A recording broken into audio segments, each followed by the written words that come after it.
가끔씩 한국 언론을 통해서 산업 재해나 안전사고에 관한 뉴스를 접할 때마다 고질적인 안전 불감증이 원인으로 지목되곤 하는 것을 볼 수 있습니다. 얼마 전 광주 건물 붕괴를 비롯해서 또 삼풍백화점 그리고 성수대교 사건, 여러분들도 다 기억하실 겁니다. 이러한 대형 참사들의 공통된 원인을 안전수칙에 대한 인식 부족과 그리고 안일한 태도에서 찾곤 했지요. 매번 사건이 발생한 이후에 안전대책에 관한 법령을 강화하고 그리고 규정을 보강해 온 것이 사실입니다. 그렇지만 아무리 강력한 법을 만들어서 규제를 해도 지키지 않으면 무용지물이죠. 아무 소용이 없은 일입니다. 이 설마가 사람 잡는다라는 우리 말이 있을 만큼 안전에 대한 무감각과 그리고 안일한 태도는 그만큼 우리 삶에 무서운 결과를 초래할 수 있다는 사실을 우리가 기억할 필요가 있습니다.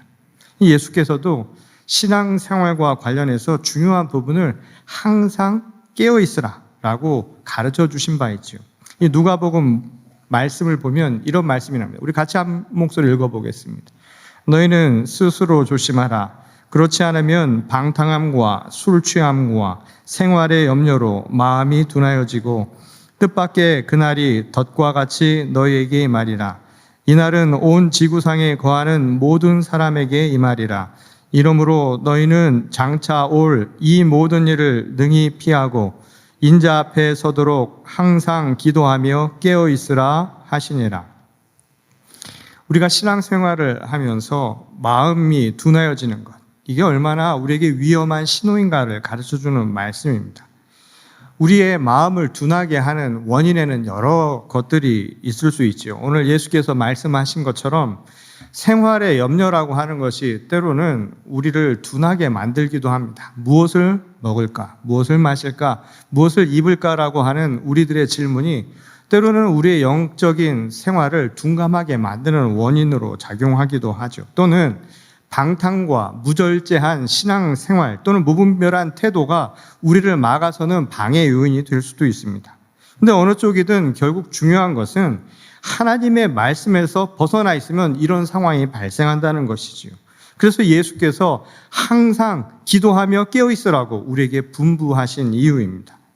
그런데 오늘날처럼 비정상적인 시대를 살아가다 보면 모든 신앙인들이 참 어려움을 호소하는 경우를 보게 됩니다. 도전을 많이 받지요. 예수님의 말씀처럼 항상 깨어있기가 쉽지 않은 까닭입니다. 마치 마라톤을 뛰던 사람이 중간에 잠시 멈추었다가 다시 뛰려고 하면 더 힘이 드는 것처럼 요즘 비슷한 신앙생활을 하는 사람들이 참 많습니다. 초신자들의 경우는 더더욱 어렵죠. 동력과 방향이라고 하는 것이 애초에 강하지 않았기 때문에 요즘처럼 무언가 쉬어가는 이런 상황 속에서 자신의 신앙을 다시 잡는다는 게 굉장히 어려운 일이라고 하는 사람들이 많습니다. 마치 혼자서 열심히 공부할 수 있는 이들이야 잠시 방학이 길어지거나 학교 수업이 어려워져도 이 자신의 학업에 지장을 크게 받지 않는 반면에 그나마 수업을 통해서 마지못해 따라가던 아이들에게는 아주 어려운 상황이 벌어지는 것과 똑같은 오늘 우리 신앙생활을 경험하고 있다는 것입니다. 물론 숨가쁘게 살아가는 오늘 이 시대에 잠시 멈추었다 가는 것 도움이 될 수도 있겠죠. 또 필요한 일이기도 합니다.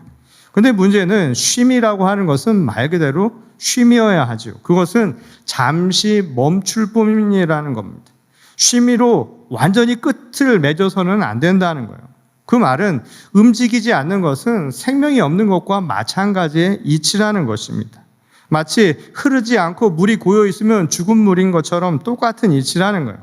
생명의 이치라고 하는 것은 살아 움직인다는 것이죠. 그러니 완전 멈춤이 아니라 우리는 잠시 쉬었다가 어딘가로 향해 나갈 수 있어야 한다는 겁니다. 그런 의미에서 예수께서 깨어있으라고 하신 이 말씀은 구원을 받기 위한 조건에 앞서서 우리가 지금 살아있다라고 하는 확신을 주는 말씀이기도 하지요.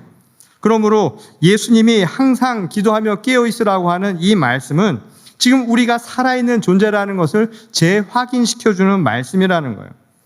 산자가 호흡을 멈추지 않는 것처럼 그런 의미에서 영적으로 살아있는 자도 하나님과의 호흡을 멈추지 말아야 한다는 겁니다. 잠시 멈춤은 있을지 모르지만 그것이 영원한 멈춤으로 그쳐서는 안 되는 이유가 여기 있다는 거예요. 이 지난주에 이어서 오늘도 레위기의 말씀을 통해 예배의 중요성을 다시 한번 우리가 살펴보려는 이유도 바로 여기에서 찾을 수 있습니다. 예배는 하나님과의 영적 호흡을 나누는 시간입니다. 이 찬양으로 하나님께 우리는 영광을 올려드리지요. 그리고 하늘로부터 내려오는 하늘의 은총을 우리가 체험하는 것, 이게 바로 예배의 시간입니다. 그런데 언젠가부터 예배를 드리는 경배라고 하는 개념은 점차 약해지고 오늘날 예배를 보러 와서 말 그대로 오락, 엔터테인먼트의 의미가 강해지고 있다는 거예요. 그것은 받으실 분이 주인공이 아니라 예배를 드리는 바로 자기 자신이 중심이 되고 있기 때문이라고 할 수 있습니다. 그래서 하나님 중심이 아니라 자기 중심으로 모든 것을 판단하려는 성향들이 바로 예배 안에서 나타나고 있기 때문이라는 거예요. 나의 필요, 그리고 나의 편리, 그리고 나의 만족이 예배를 향한 사람들의 기준이 되어버린 지 꽤 오래가 되어버렸다는 것이죠. 그것은 구원에 대한 안일한 태도일 수 있고 또 그것은 구원에 대한 아주 무감각이 빚어낸 결과일 수 있다는 겁니다. 영적으로도 설마라고 하는 그것이 우리에게 얼마나 위험한 일인가를 우리가 지금 미처 깨닫지 못한 이유라는 거예요. 아무리 우리의 신앙생활이 현실적인 삶의 조건 그리고 세상의 환경이라고 하는 것과 불가분의 관계라고 할지라도 하나님께 드리는 예배를 영적인 호흡이라고 하는 것을 오락처럼 대할 수는 없는 일이겠죠. 왜냐하면 우리가 살기 위해서 또 살아있는 존재라면 말입니다. 그런 의미에서 오늘 구약의 제사에 관한 율법의 레위기 규정 내용은 우리에게 중요한 사항들을 가르쳐주는 말씀이라고 할 수 있습니다.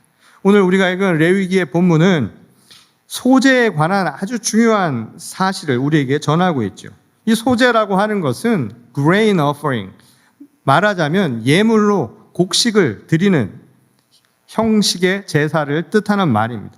오늘 본문 1절을 보면 누구든지 소제의 예물을 여호와께 드리려거든 고운 가루로 예물을 삼아 그 위에 기름을 붓고 또 그 위에 유향을 놓으라, 그렇게 가르치고 있습니다. 물론 기름을 붓고 유향을 놓는 이 모든 것들은 우리가 아는 것처럼 기도와 우리의 영적인 생활을 뜻하는 것이겠죠.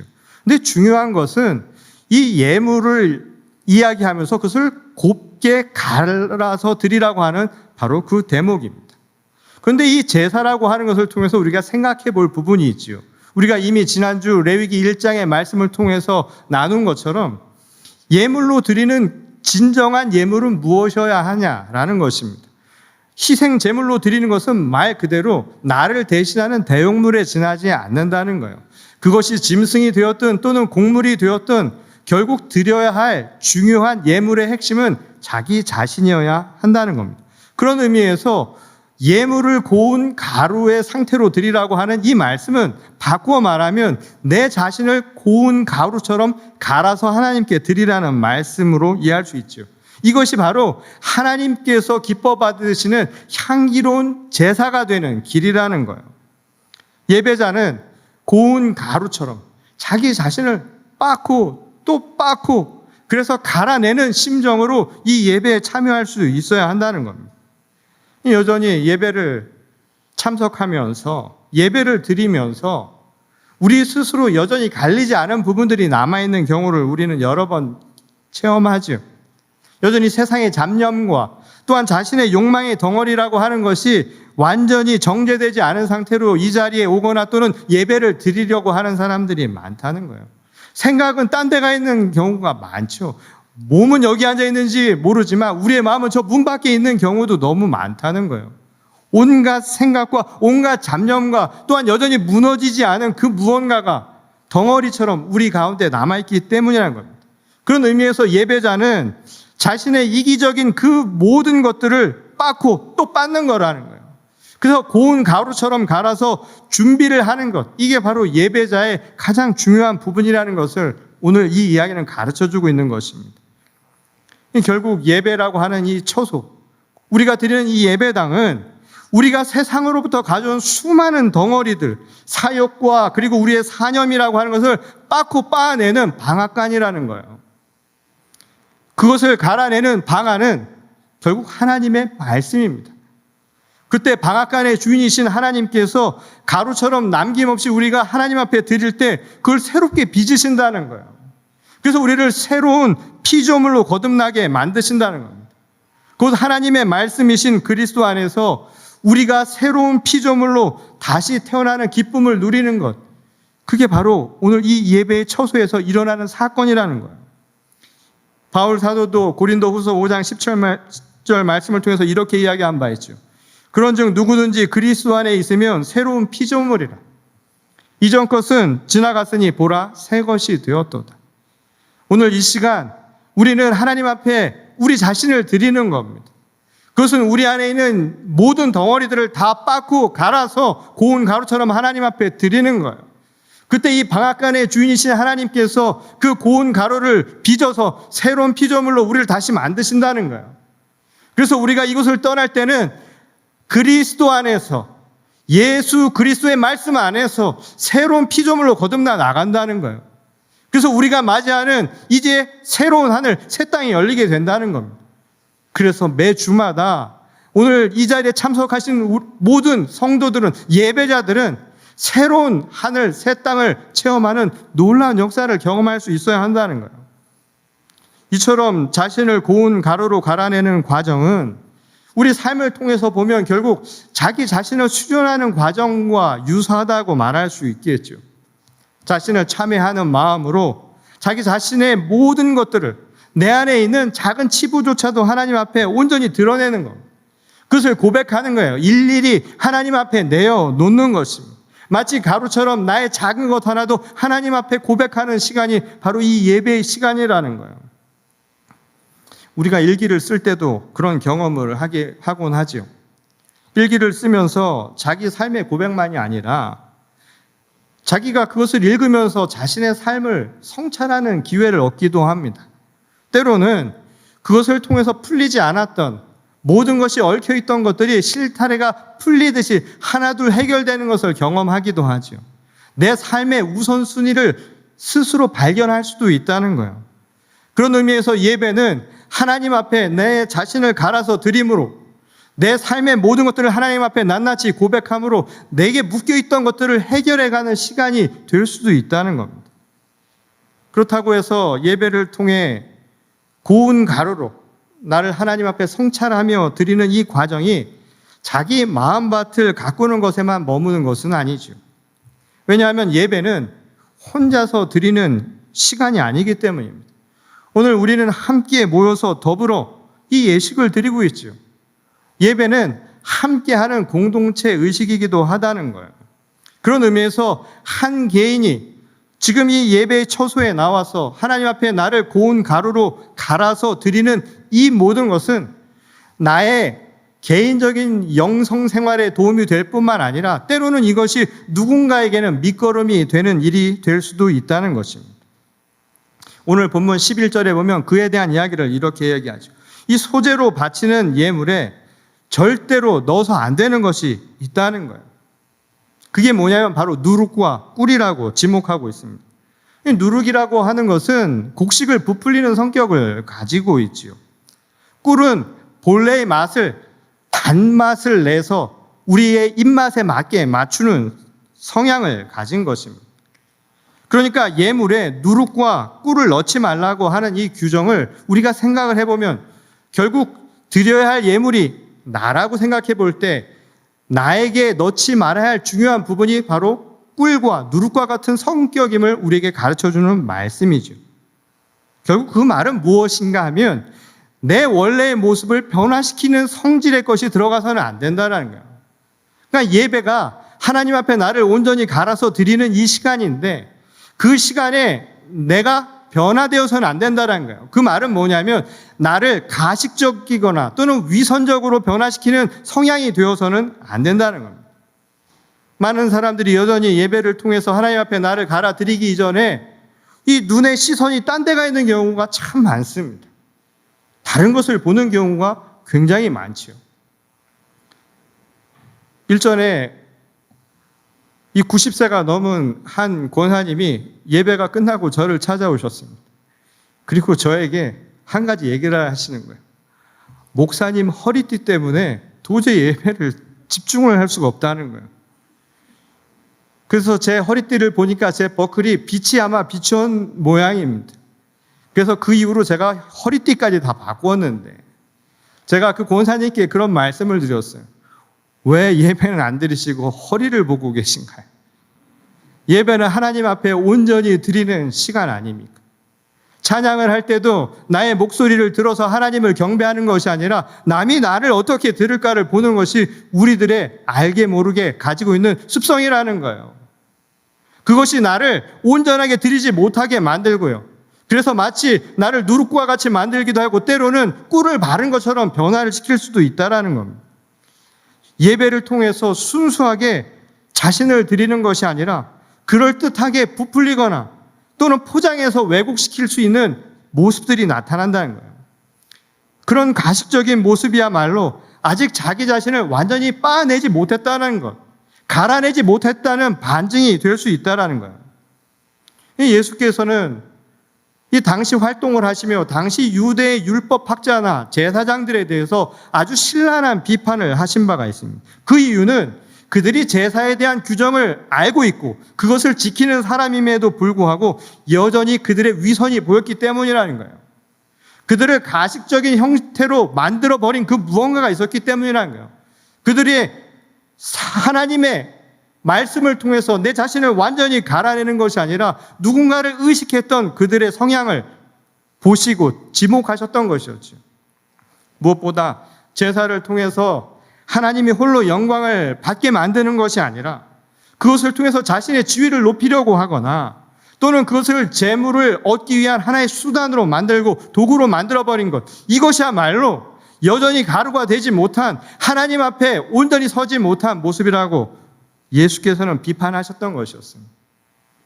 그런 의미에서 오늘 레위기의 말씀은 우리에게 아주 중요한 이야기를 하죠. 우리에게 누룩이나 꿀과 같은 가식적인 모습이 아니라 우리가 첨가해야 될 것은 오직 소금뿐이라고 이야기를 합니다. 언약의 소금이라고 이야기를 하죠. 이 소금을 넣는 이유는 꿀과 누룩을 넣지 않는 이유와 마찬가지입니다. 꿀과 누룩이라고 하는 것은 우리를 변화시키죠. 반면에 소금의 특징은 변화를 막는 바로 그 쓸모에 있습니다. 한마디로 나쁜 방향으로 변화되는 것을 막는 것이 바로 소금이 갖는 특징이라는 거예요. 하나님께 드리는 예배가 어떠한 경우라도 불순해서는 안 된다는 거예요. 어떤 의도나 다른 목적을 가져서도 안 되고 예배자가 흐트러져서도 안 된다는 겁니다. 온전히 하나님께 드리는 예배가 되어야 한다는 거예요. 그런 역할을 해야 한다는 겁니다. 이것이 바로 항상 깨어서 기도하는 모습, 예배자의 진정한 모습이라는 거예요. 둔감한 이 시대에 깨어서 살아있는 자의 모습이고 이것이 진정한 예배자로서의 모습, 우리가 지켜야 할 예배의 모습이라고 그렇게 얘기하신 것이었습니다. 그러면 이 언약의 소금이라고 하는 것이 과연 우리에게 무엇을 의미하는 것일까요? 결국 예물에 뿌린다라는 것은 예배자를 뜻하는 것이고 또 예배 자체를 뜻하는 것이라면 그 언약의 소금은 과연 우리가 무엇이라고 이야기할 수 있을까요? 이 소금은 참 흥미로운 특징을 가지고 있지요. 부패를 막는 용도로 소금을 사용을 할 때 그 역할을 하려면 그 쓸모를 다하려면 자기는 부정되어야 한다는 바로 그 사실입니다. 소금은 녹아야 제맛을 내고요. 소금이 자기의 성향을 부인할 때 그 무언가를 지킬 수 있는 힘이 나온다라는 거예요.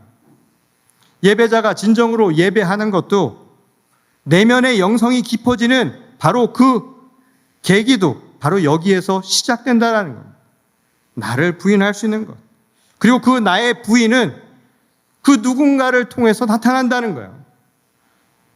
소금의 쓸모가 자기 자신이 부정되고 다른 무언가를 통해서 맛이 나거나 다른 무언가를 변화시키지 않는 성질로 나타나는 것처럼 바로 예배자에게 있어서 중요한 소금이라고 하는 것은 나만이 아니라 나는 오히려 부정되어서 하나님 앞에 깨어서 내 모든 것을 드리는 고운 가루처럼 드리는 신앙인으로 거듭나게 만드는 힘이 되기도 하지만 그것을 통해서 누군가에게는 예배를 드릴 수 있는 헌신의 모습으로 나타난다는 거예요.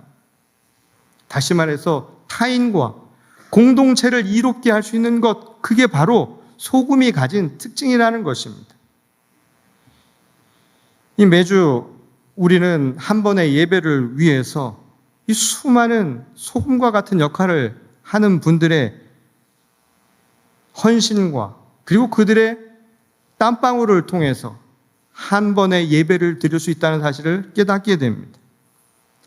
여러분, 차량 라이드로부터 주차, 그리고 새 교우 및 이 예배의 안내를 위해서 수고하는 분들, 저 위에서 음향과 그리고 동영상 방송을 위해서 수고하는 분들, 그리고 통역을 위해서 보이지 않는 곳에서 수고를 다하는 분들, 찬양팀과 성가대, 그리고 기도와 성경 봉독으로 자신의 일을 다하는 분들, 또 아이들을 위해서 교사로 섬기는 그 손길과 친교를 위해서 자신의 시간과 자신의 노력을 다하는 분들, 보이지 않는 곳에서 건물 관리를 위해서 수고하는 모든 이 과정들을 통해서, 이 헌신의 과정을 통해서 우리는 이 아름다운 하나님이 기뻐하시는 예배를 드릴 수 있다는 것이죠.